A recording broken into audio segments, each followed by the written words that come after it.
अस्सलाम वालेकुम लिसनर्स, ये देखें सरगोदा में इस टाइम बहुत सख्त आंधी चल रही है। बारिश का मौसम है, अभी बिल्कुल बारिश आने वाली है। पिछले कुछ दिनों से बहुत शदीद गर्मी थी, इतनी सख्त गर्मी थी कि बाहर निकलना मुश्किल था। तो सबकी दुआएं रंग लाई हैं और अब बारिश आने वाली है। कहाँ कहाँ ऐसा मौसम है मुझे ज़रूर बताएं। और ये देखें अभी दरवाज़ों की आवाज़ें भी आप लोगों को आ रही हैं। इस दरख्त को देखें, ये ऐसे ही झूलता जा रहा है। ये वेदर है इस टाइम यहाँ। अभी यहाँ पर बारिश शुरू हो जाएगी। बहुत तेज़ आंधी आ रही है। शायद वीडियो में इतनी ज़्यादा आप लोगों को शो नहीं हो रही, लेकिन इस वक्त मौसम यहाँ पर बहुत सख्त ख़राब है।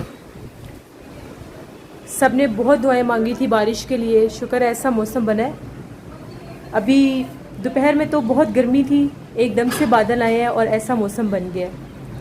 आप लोगों की तरफ कहाँ कहाँ ऐसा वेदर है मुझे ज़रूर कमेंट बॉक्स में बताइएगा। ये सरगोदा का करंट वेदर है इस टाइम। इसके बाद जब बारिश आएगी तो मैं वो वीडियो क्लिप भी ज़रूर आप लोगों के साथ शेयर करूँगी। आप लोगों की तरफ कैसा वेदर है मुझे ज़रूर बताइएगा। यहाँ तो बहुत आसम वेदर है।